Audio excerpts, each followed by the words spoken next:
So education was something we talked about tonight. Paige Miller is my head of education. She is the one that has crafted this incredible plan for the people of the state of Indiana. K through 5, we're emphasizing on the core subjects. 6th grade, and by the way, technology out K through 5. 6th grade, we're bringing in that mentor relationship from professionals that are in the private sector. We're giving them this opportunity, right, to mentor our kids and prepare them for what's coming in 10 years, innovation, technology, AI. They need to hear how these conversations are taking place. Here she is. When it comes to education, I was a teacher for 33 years, and one of the things that we continue to focus on is 3rd grade.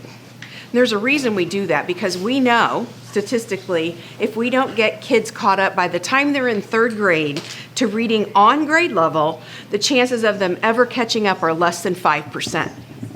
So knowing that, the focus is on 3rd grade. What I'm here to tell you is the failure rate of iLearn is not based on just 1st grade or 3rd grade. It's based on what's happening in 1st and 2nd grade.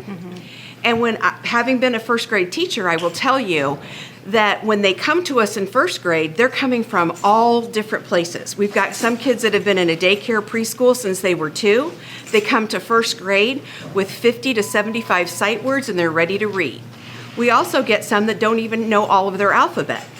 And you put 25 kids in a room like that with one teacher, and it's a recipe for disaster, and that's what you're seeing. Because when it starts that way in 1st grade, and we are teaching to the middle, which is what you have to do. We have to be honest here. You can only differentiate so much with 25 little people in one classroom.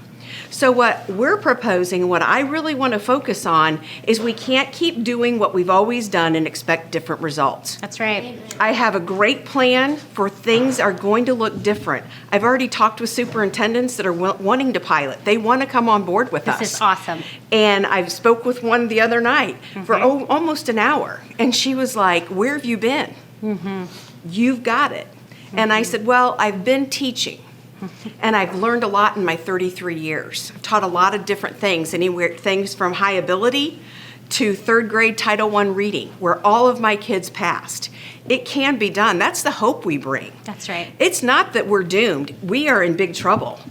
But the Titanic hasn't sunk yet. That's right. And I'm here to say we can save it and we can fix this. It can be done. And what it's going to take is focused learning.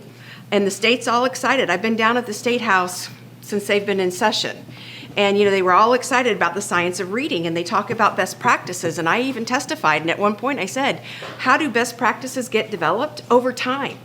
You're putting all your apples in one cart with science of reading, but how are you sending it out to the teachers? What are they being taught? What is your professional development? Yes.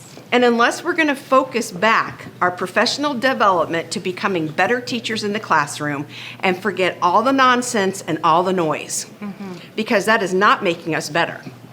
Yep, that reminds me of how we've talked about the importance of having licensed teachers. We want to give our teachers the opportunity to get their license, those that don't, but we also want to make sure that we are paying teachers what they deserve. I mean, they are helping us bring the next generation to a place where they will come out of school and contribute to community. So we want to pay those people. We want to make sure that they are encouraged. We want to make sure that they've been prepared properly for their classes. And that's what I love about Paige. When Paige and I sit down and talk about all of her experience, and I've done this with some other teachers as well that are totally amazing, but they come to the table with their ideas. And that's what you're going to get with her as your head of education. No teacher will be alone. She's going to be giving you the videos of ways that you can teach your kids. She's going to have a staff that are also teachers that are ready to support you. This is the kind of education you want in the state of Indiana. This is Indiana goodness.